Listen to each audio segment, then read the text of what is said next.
আসসালামু আলাইকুম। অনেকদিন ধরে ভিডিও ছাড়ি না আমার চ্যানেলে। তো আমার খামারের আপডেট আপনাদের জানাতে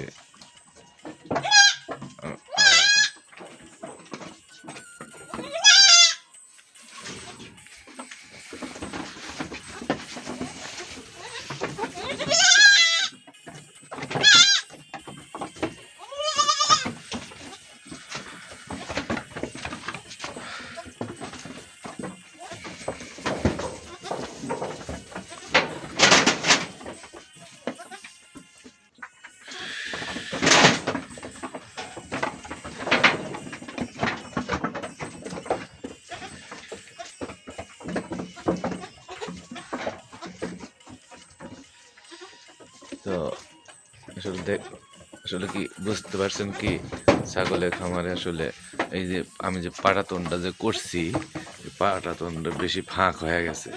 এই কারণে পাটাতনের এই ফাঁকের ভিতর দেয়া ছাগলের বাচ্চার পাও ঢুকে পড়ে, এতে ঝুঁকিপূর্ণ ছাগলের পাও ভেঙে যেতে পারে বাচ্চার। এটা আপনারা যারা খামার করবেন তারা এটা খুব বিবেচনা করে কাজ করবেন।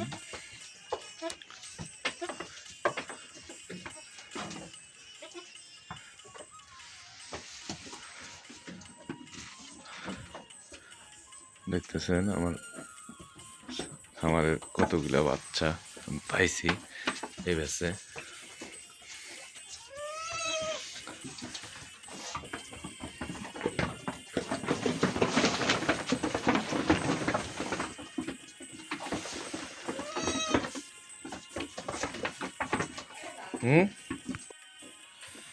আসলে ছাগলের মাচা কেমন হওয়া উচিত এটা আপনাদের জানা উচিত।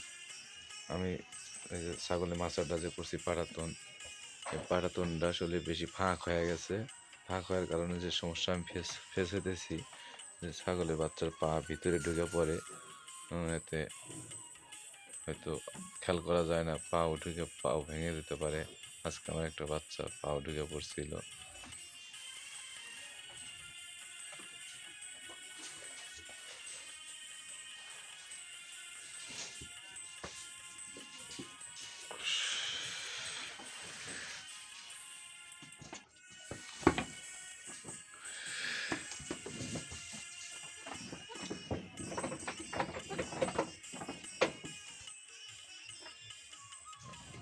আমার এই বুড়ির এবার 2টা বাচ্চা হয়েছে।